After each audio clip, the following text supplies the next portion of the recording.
Students 7th class. चलिए विज्ञान विषय में फिर से स्वागत है आपका एक बार विज्ञान विषय की क्लास में। और पाठ 13 यानी एक नया पाठ शुरू करने जा रहे हैं बच्चों हम लोग, गति एवं समय।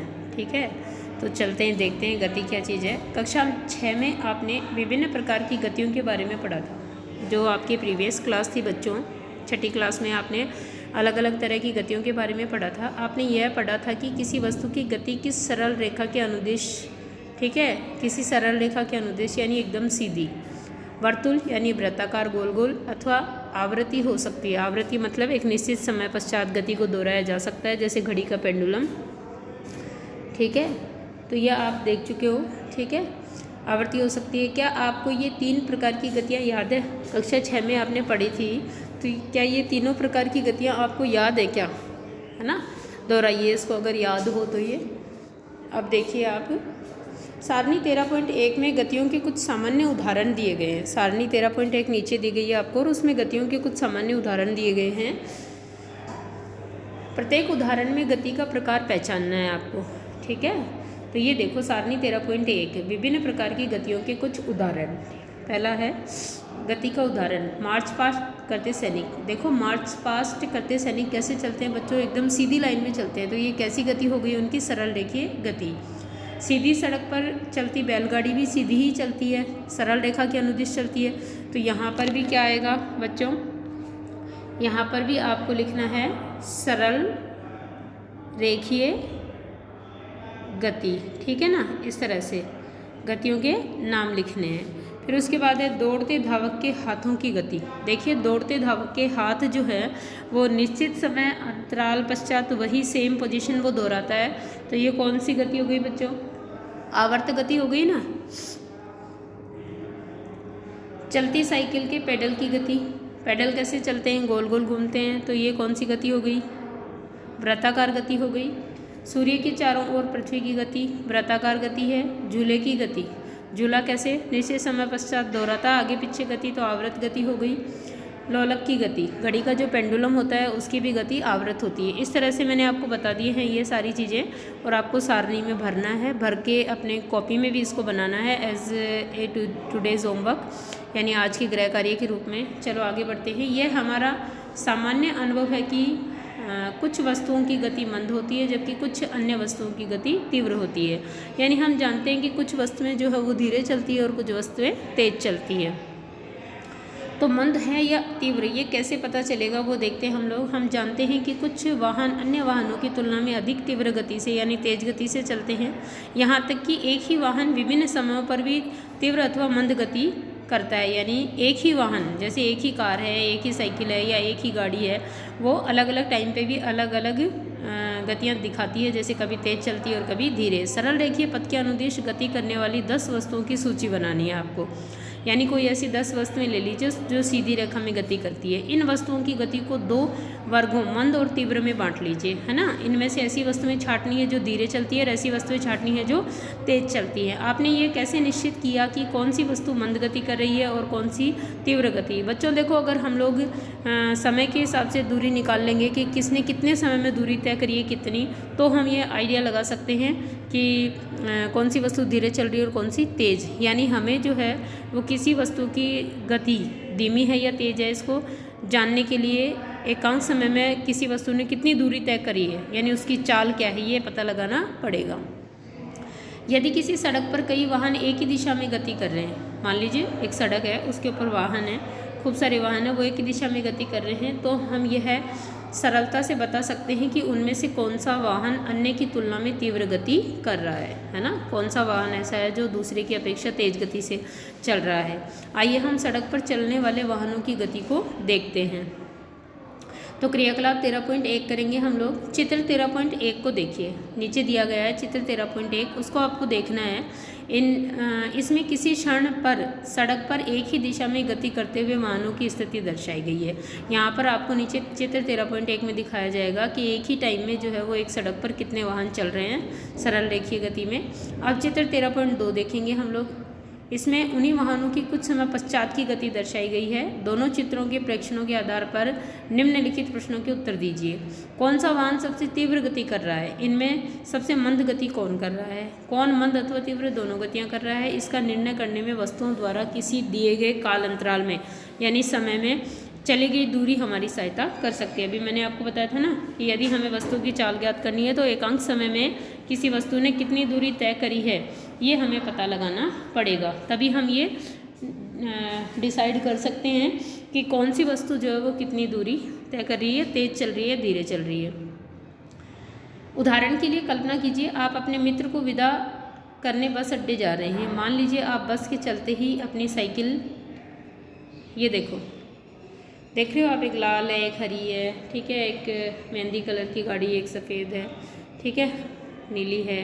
अब एक ही दिशा में गति कर रही है। कुछ समय पश्चात ये देखो आप, लाल गाड़ी जो है वो कहाँ है, हरी गाड़ी कहाँ है और नीली गाड़ी कहाँ है, ठीक है। ये देखो हरी गाड़ी पहले कहाँ थी, अब कहाँ है हरी गाड़ी, यानी ये तेज़ गति से चल रही है तभी आगे बढ़ गई है ये, ठीक है।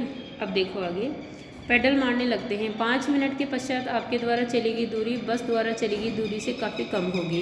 कहने का मतलब जैसे ही आपके फ्रेंड को आप छोड़ने गए, बस रवाना हुई, वैसे ही आप अपने साइकिल के पेडल मारना चालू कर दिए। 5 मिनट के बाद में आपने देखा कि आपके द्वारा जितनी भी दूरी तय की गई होगी वो बस द्वारा तय की गई दूरी से काफ़ी कम होगी। क्या आप तब यह कहेंगे कि बस साइकिल से तीव्र गति कर रही है? बिल्कुल हम कह सकते हैं, क्योंकि बस के द्वारा उन्हीं 5 मिनटों में तय की गई दूरी ज़्यादा है, जबकि साइकिल के द्वारा उन्हीं 5 मिनटों में तय की गई दूरी कम है। हम प्राय यह कहते हैं कि तीव्र चलने वाले वाहनों की चाल अधिक होती है, तेज चलने वाले वाहनों की चाल अधिक होती है। 100 मीटर दौड़ में यह निर्णय करना सरल होता है कि किसकी चाल अधिकतम है।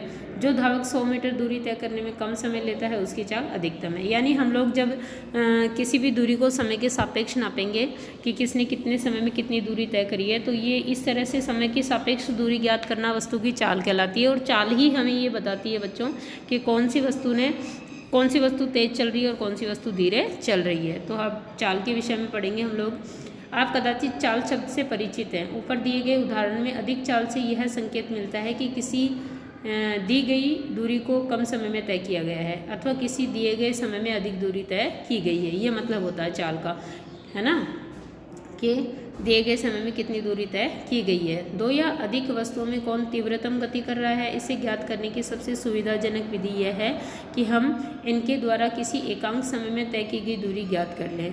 अगर कोई भी 2 वस्तुएं और हम ये पता लगाना चाहते हैं कि कौन तेज चल रही है और कौन धीरे, तो एकांक समय जैसे 1 सेकेंड, 1 मिनट, 1 घंटा, है ना, इसके अंदर हम लोग दोनों ही वस्तुओं के द्वारा तय की गई दूरी को यदि ज्ञात कर लें तो इन दोनों में से जिसने भी उस समय में अधिक दूरी तय करी है वही तेज गति से चल रही है। इस प्रकार यदि हम 2 बसों द्वारा 1 घंटे में तय की गई दूरी जानते हैं तब हम बता सकते हैं कि उनमें से कौन अपेक्षाकृत मंद यानी धीरे और किस वस्तु द्वारा एकांक समय में कौन मंद और कौन तेज चल रहा है। ठीक है, किसी वस्तु द्वारा एकांक समय में तय की गई दूरी को उस वस्तु की चाल कहते हैं। ये बच्चों चाल की परिभाषा है और यहाँ से आप नोट कर सकते हो कि किसी वस्तु द्वारा एकांक समय में तय की गई दूरी को उस वस्तु की चाल कहते हैं। जब हम ये कहते हैं कि कोई कार 50 किलोमीटर प्रति घंटा की चाल से गति करती है तो इससे ये ज्ञात होता है कि वह कार 1 घंटे में 50 किलोमीटर दूरी तय करेगी। तथापि कोई कार बिरले ही 1 घंटे तक किसी नियत चाल यानी समान गति से चलती है। वास्तव में वह धीमी चाल से गति आरंभ करके फिर अपनी चाल बढ़ाती है। अतः जब हम यह कहते हैं कि किसी कार की चाल 50 किलोमीटर प्रति घंटा है तो हम प्राय केवल कार द्वारा 1 घंटे में तय की गई दूरी पर ही विचार करते हैं। हम उसकी चिंता नहीं करते कि 1 घंटे की अवधि में कार नियत चाल से चल रही थी अथवा नहीं, यानी हम लोग उसकी औसत चाल ही ज्ञात करते हैं बच्चों। उस 1 घंटे यानी 60 मिनट में वो किसी मिनट बहुत धीरे चली होगी, किसी मिनट बहुत तेज़ भी चली होगी, लेकिन औसतन उसने 1 घंटे में 50 किलोमीटर दूरी तय करी है। तो हमारा ध्यान केवल उस 1 घंटे में तय की गई दूरी पर ही जाता है। इसीलिए हम कहते हैं कि वस्तु जो है वो 1 घंटे में 50 किलोमीटर यानी वस्तु की चाल जो है 50 किलोमीटर प्रति घंटा है। वास्तव में यहाँ परिकलित की गई चाल कार की क्या होती है, औसत चाल होती है। इस पुस्तक में हम औसत चाल के लिए चाल शब्द का ही उपयोग करेंगे। अतः हम तय की गई कुल दूरी को लिए गए कुल समय से विभाजित करके चाल प्राप्त कर सकते हैं। बच्चों ये गणित में भी आपके सूत्र आता है और ये फिर चाल का सूत्र है। कि तय की गई किसी वस्तु द्वारा तय की गई कुल दूरी बटा उस दूरी को तय करने में जितना समय लिया गया है। तो चाल का सीधा सूत्र क्या हो जाएगा, चाल बराबर दूरी भाग समय। क्या हो गया, चाल बराबर दूरी भाग समय। ये सूत्र हो गया आपके चाल का। अपने दैनिक जीवन में हम बिरले ही लंबी दूरियों अथवा अधिक समय तक वस्तुओं को एक नियत चाल से गति करते हुए देखते हैं, यानी बहुत कम वस्तुएं ऐसी हैं जो नियत चाल से गति करेंगी या लंबी दूरियां तय करेंगी। यदि किसी सरल रेखा के अनुदिश गति करने वाली वस्तु की चाल परिवर्तित होती है, यानी समय समय पर बदलती रहती है, परिवर्तित होती रहती है, तो उस वस्तु की चाल असमान कही जाती है। देखो, यदि जैसे मान लीजिए पहले 1 घंटे में वस्तु ने 30 किलोमीटर दूरी तय करी, दूसरे 1 घंटे में वस्तु ने 50 किलोमीटर करी, फिर तीसरे घंटे एक में वस्तु ने 40 किलोमीटर दूरी तय करी, तो इस प्रकार हम ये कहेंगे कि वस्तु जो है वो असमान चाल से चल रही है, क्योंकि किसी भी घंटे में वस्तु की चाल जो है वो समान नहीं है ना। तो इस तरह हम इस चाल को असमान चाल कहेंगे। इसके विपरीत किसी सरल रेखा के अनुदिश वस्तु की नियत चाल से, नियत मतलब फिक्स, यानी हर एक 10 किलोमीटर की दूरी वस्तु जो है वो 5 मिनट में तय कर रही है या 1 घंटे में तय कर रही है, फिर अगले 5 मिनट या 1 घंटे में वस्तु फिर 10 किलोमीटर ही चल रही है, तो ये नियत चाल या समान चाल कहलाएगी, एक समान गति कहलाती है। इस स्थिति में औसत चाल वही है जो वास्तविक चाल है। तो यहाँ से आप जो है वो समान और असमान दोनों चालों की परिभाषा लिख सकते हो। यदि हम किसी वस्तु द्वारा किसी निश्चित दूरी को तय करने में लगे समय को माप लें तो हम उस वस्तु की चाल ज्ञात कर सकते हैं। कक्षा 6 में आपने दूरी मापना सीखा था, परंतु हम समय कैसे मापते हैं आइए पता लगाते हैं। तो बच्चों, अगले वीडियो में जो है वो हम लोग समय को मापना सीखेंगे, और यहाँ से आप लोग क्या क्या करेंगे, एक तो चाल का सूत्र क्या है, समान और असमान चाल, फिर चाल किसे कहते हैं, ये सारे प्रश्न आप यहाँ करेंगे। यहाँ पर आप जो है वो गति के प्रकार बताएंगे, सारणी 13.1 बना करके भरेंगे उसको, जैसे मैंने भरवाया आपको। ये आपका जो है वो आज का होमवर्क है। Okay students.